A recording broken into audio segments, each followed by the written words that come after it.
नियाज़ी साहब, मैं तो सिर्फ सर वैसा पॉइंट आ गया सर आपका, आपका ये दर्द समझ आया, मुल्क के लिए भी आप जो कह रहे हैं वो ठीक कह रहे हैं आप बात, लेकिन अब प्रैक्टिकल रियलिटीज को भी देख रहे हैं ना सर। नियाज़ी साहब, प्रैक्टिकल रियलिटी तो ये है कि जो मुतालबा आता है ना कि 9 मई पे एक वो होना चाहिए, सबसे बड़ी रुकावट के जी एहसास होना चाहिए गलती की है, सबसे बड़ी रुकावट उसमें इमरान खान साहब खुद हैं। आप जितना इमरान साहब को समझते हैं, कोई स्टेज ऐसी आ सकती है कि वो यू टर्न ले लें और उनको जब नजर आए कि वो बेबस हो गए, ना आवाम निकली, ना अफरीदी का पता काम आ रहा है, ना ट्रंप का पता काम आया, मैं जेल में हूँ, अगले 10 साल जेल में रहूंगा, तो वो शायद माफी का ऐलान कर दें 9 मई पे और उसके बाद ताल्लुकात ठीक हो जाए। सर देखिए जी, इमरान खान साहब जो हिकमत अमली है, जो बहुत ज़्यादा बसीरत की अकल फ़हम फरासत की बातें हैं, ये इमरान खान साहब की कभी भी कोई बहुत ताकत नहीं रही, ना उनकी कोई आइडियल फील्ड रही है।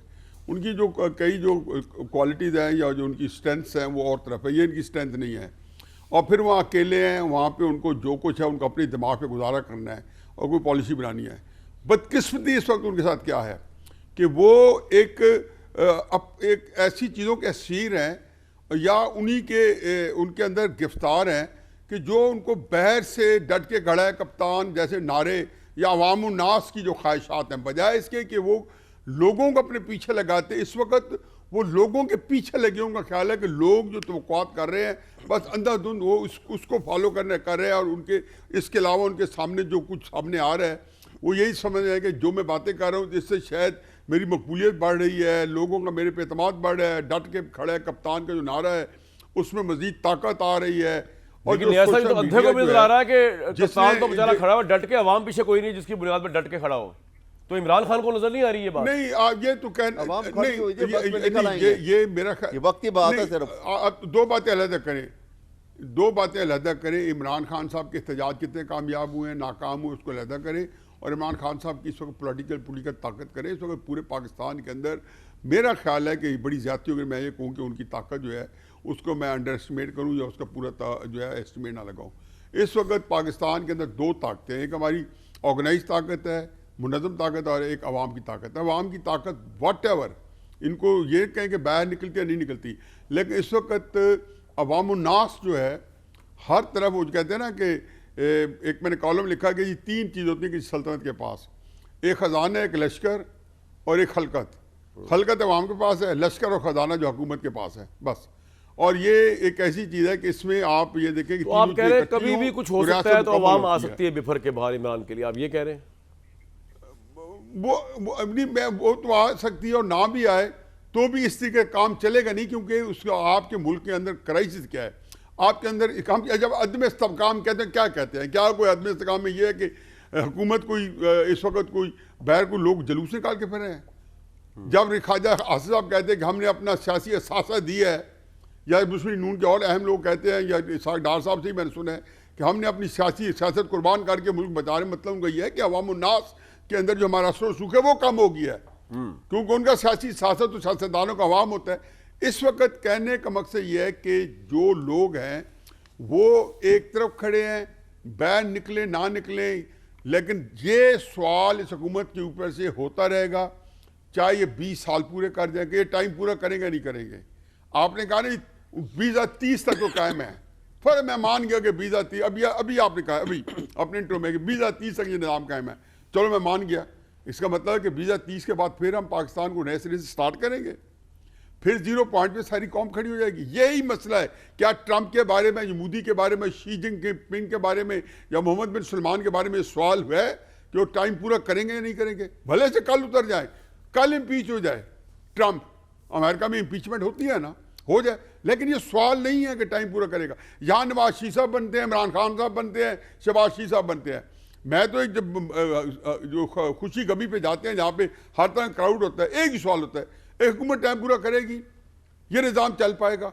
जौल हक का आता है, मुशर्रफ साहब का आता है, कोई आता है। मैं सर, तो आपका पॉइंट आ गया। यकीन जानो 70 साल से जिंदगी होगी, मैं तो हैरान है कि, और ये वो चीज़ है कि ये पाकिस्तान को घायल कर रहा है, पाकिस्तान को अंदर से दीमक से चाट रहा है, क्योंकि और यही इसको कहते हैं पॉलिटिकल इंस्टेबिलिटी। और जब ये कौमों में आती हैं तो कौमें और मुल्क को तारीख का सबक है, तहलील हो जाते हैं।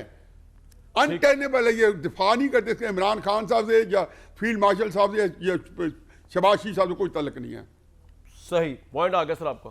मुसद्दिक साहब, आप शेयर करते हैं ये कंसर्न कि पाकिस्तान की पॉलिटिकल इंस्टेबिलिटी इस तरह है कि जैसे कि बात की जा रही है कि 2030 तक ये निज़ाम अगर रहे भी कायम रहेगा, उसके बाद फिर कोई नए सिरे से शुरू हो जाएगा, अगर कोई नई बात हो जाएगी, कोई नया चेंज आ जाएगी, तो ये तो पाकिस्तान में रोलर कोस्टर चल रहा है जो कि स्टेबिलिटी की निशानी नहीं है। और इस चक्कर में आपका अपना पॉलिटिकल सारा सासा चला गया, दफन हो गया, आप अवाम में गैर मकबूल हो गए, दूसरी पार्टी जेल में है, पावर नहीं है लेकिन वो मकबूल हो गई। इस चीज़ का आपको एहसास है कि पाकिस्तान में इस तरह की उधम मचा हुआ है जो न्यायी साहब कह रहे हैं? Do you share with him his thoughts and concerns? देखें बात यह है, पहली बात तो यह है कि अगर ये सारी बातें ठीक हैं तो ये अभी इलेक्शन जो खैबर पख्तूनख्वा में हुआ है, जहाँ पे इन्हीं की एडमिनिस्ट्रेशन थी, इन्हीं की पुलिस थी, वहाँ पे ये क्यों नहीं जीते? अगर हम इतने अनपॉपुलर हैं और ये इतने ज़्यादा पॉपुलर हैं, 12-13 इलेक्शन हुए, आपने उन इलेक्शंस पे रिपोर्ट किया, लोगों ने कहा चलें बाकी तो बाहर के थे, 2 सीटें तो खैबर पख्तूनख्वा की थी, वो कैसे हार गए? अब उसके अंदर भी अगर वो ऐसा कोई हीलो हुज्जत निकालें कि जब तक हम इलेक्शन ना जीतें वो फेयर इलेक्शन ही नहीं, भाई मैजिस्ट्रेट भी आपका, पुलिस भी आपकी, एडमिनिस्ट्रेशन भी आपकी, फिर जब आप हार जाएं तो आप कहें कि नहीं मैं नहीं मानता, इसका मतलब है कि आप मानते ही नहीं हैं। अब मैं आपको एक और मिसाल देता हूँ, आप स्टेबिलिटी की बात करते हैं, वो लोग जो इलेक्शन लड़ते हैं, जो अवाम के पास जाते हैं, किस लिए जाते हैं? वो अवाम को ये कहते हैं जाके कि आप मुझे वोट दें, मैं आपकी खिदमत करूँगा। ये हमारा इलेक्शन नहीं मानते, ये कहते हैं कि ये इलेक्शन ख़राब था, गलत था। चलें, इन्होंने वो दावा किया तो मियाँ साहब ने, मियाँ शहबाज शरीफ प्राइम मिनिस्टर साहब ने इनसे कहा कि आप हुकूमत बना लें। मियाँ नवाज शरीफ साहब ने कहा कि आप हुकूमत बना लें, तो बना लेते उस वक्त हुकूमत, ताकि आप खिदमत तो करते हैं ना। और ये इलेक्शन के रिजल्ट्स भी जो साहब आप कंसर्न नहीं है तो मेरा एक और सवाल ले लीजिए। है आप अपनी एक मैं नहीं मेरा एक आखिरी बात जी। देखिए बात यह है कि आप ये तो सवाल पूछें कि जब कोई बंदा सियासत करता है तो करता किस लिए? सिर्फ इंतशार फैलाने के लिए। आप हुकूमत लेना भी नहीं चाहते, आप हुकूमत को बनने देना भी नहीं चाहते, आप हुकूमत को चलने भी नहीं देना चाहते। जब ना बनने देना चाहते हैं, ना बनाना चाहते हैं, ना चलने देना चाहते हैं, तो फिर आप चाहते क्या हैं? आप सियासत में किस लिए आए? आप चाहते मुझे क्या बात समझ नहीं आ रही। ये अगर सिर्फ डरा रहे हैं, अगर आप ये चाहते हैं कि पूरा पाकिस्तान, सर मुसद्दिक साहब वक्त की किल्लत है ब्रेक से पहले, अगर आप वैसा भी समझे पूरा पाकिस्तान इमरान खान साहब की ख्वाहिश के हिसाब चलेगा तो वो उनके पास अगर 25 करोड़ अवाम का वोट भी आ जाए तब भी नहीं चल सकता सर। देखिए, इमरान खान और नो इमरान खान, मैं हमेशा बात करता हूँ और ये हमारी नेशनलिस्ट फीलिंग होनी चाहिए, पाकिस्तान मद्देनज़र रखना चाहिए। और उस वजह से मैं ये बात कहता हूँ कि पाकिस्तान को जो वायबल डॉक्यूमेंट पाकिस्तान के निज़ाम को चलाने के लिए वो फेल हो चुका है, जो इस वक्त बना के जो 26वीं 27वीं तरमीम के बाद आया है। क्योंकि रूल ऑफ लॉ के कॉन्सेप्ट को ख़त्म कर दिया हमने इंडिपेंडेंस जुडिशरी ख़त्म कर दी है, हमने सुप्रीमेसी ऑफ कॉन्स्टिट्यूशन को ख़त्म कर दिया है, तो मुल्क नहीं चल सकता। कोई भी निज़ाम, कोई हुकूमत आ जाए, जब तक हम स्ट्रिक्ट नहीं होंगे, वो एग्रीमेंट चाहे सारे मिलके कर लें, सारे पार्टीज बैठ के कर लें, 2 चीज़ों के ऊपर कि पाकिस्तान के आइन को असल शक्ल में बहाल करके उसके ऊपर कोई हाथ नहीं डालेगा गलत तरीके से। नंबर 2, पाकिस्तान के ख़जाने में जिसने हाथ डाला उसके सख्त से सख्त सजा दी जाएगी। पाकिस्तान के हालात अब ठीक होते, दिनों में देखेंगे कितनी तेजी से ठीक होते हैं। आपका पॉइंट आ गया। काफी मजाल नहीं है, लोग आते हैं लुक्रेटिव बिजनेस समझ के, आपका पैसा कमाने के सवाल आ गया, लिए हुकूमत में आते हैं। आपका सवाल आ गया। जी सर, आपका पॉइंट आ गया आपका, सॉरी।